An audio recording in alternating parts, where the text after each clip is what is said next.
9:41 minūte. Labrīt. Šī rīta ciemiņš Ainars Mielaus. Labrīt, Ainar. Labrīt. Ainaram jubilejas gads, lielais jubilejas koncerts jau pavisam drīz, 25. oktobrī. Jā, tas ir šo sestdienu. Tas ir šo sestdienu. Gatavošanās norit pilnā sparā. Nu jau pavisam mierīgi. Jau tā gatavošanās īstenībā ilgus 2 gadus jau gandrīz. Jau pirms apmēram 2 gadiem man ienāca prātā šī ideja, un tā lēnā garā, īpaši nesasprindzinoties, esmu gājis soli pa solim uz priekšu, un viss ir mierīgi, viss būs labi. Šobrīd visi iesaistītie visi zina visu. Jā, visi visu zina, jā. Cik jūs uz skatuves būsiet iesaistītie? Jo tu nebūsi viens, tu muzicēs kopā ar Skolu Kantorum Rīga. Uz skatuves būsim 14, un vienā brīdī pievienosies 15. mākslinieks, mana meita Terēza Miela. Cik brīnišķīgi. Kas sagaida klausītājus, kuri ieradīsies sestdien uz tavu koncertu? Nu, es ceru, ka sagaida labas emocijas un sagaida labas atmiņas pēc tam. Tas ir galvenais, kādēļ šī koncerta ir rīkoja, jo vēlme iegūt pēc iespējas lielāku prieku un gandarījumu. Tas arī bija galvenais zinols, kādēļ es nolēmu šo koncertu rīkot tik lielā koncertu vietā. Jā, tas notiks Šaumī arēnā Rīgā 25. oktobra.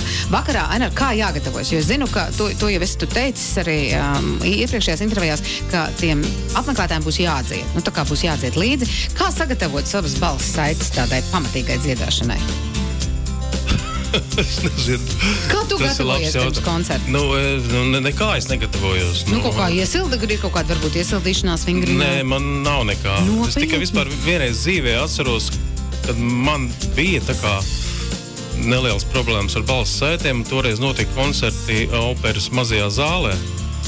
Un tad koridorā es satiku Dīti Kalniņu operas dziedātāju, ko es pietiekuši labi pazinu, un teicu, klausies, tev nav kaut kas, es tā kā jūtu, ka man tā kā saiciņas. Iedeva man kaut kādu mazu tabletīti un viss pārgāja. Es domāju, nezināmā tabletīte. Nē, gan jau... Gan jau, tomēr, laikam, operas dziedātājiem tas lodzi ir lielāk balss saitēm nekā man.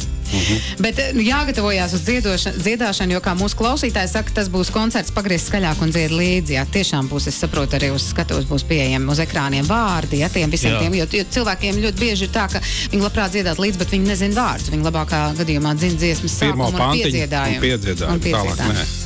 Īstenībā mans tas sākotnējais plāns bija tāds, ka es šajā koncertā vispār neziedu. Ka ir šie vārdi, es tikai tā kā iesāku, piepalīdzu un diriģēju. Gandrīz kā Justins Timberlakes, ja? Nē, esmu bijis, diemžēl. Bet pēdējā laikā bija tāda video, kur viņš praktiski nedzied. Nopietni, jā? Šo es biju palaidis garām. Droši vien vairāk tādu mākslinieku.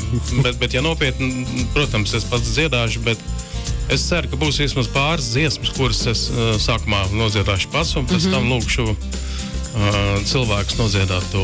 Un es ticu, ka tas notiksies, jo tas jau ir izmēģināts. Jau 2 reizes. Pie mums pat ir nonācis decembra beigās, jā. Un šis ieraksts, ko mēs klausīsimies, ir no pagājušā gada decembra izskaņas no mūzikas tam Daila. Mazs ieskats, kā tas izklausīsies sestdienas vakarā. Tātad sestdienas vakarā Šaumī arēnā 8:00 Ainars Mielaus, 65. Jauns mēnesis, Skola Kantorum Rīga.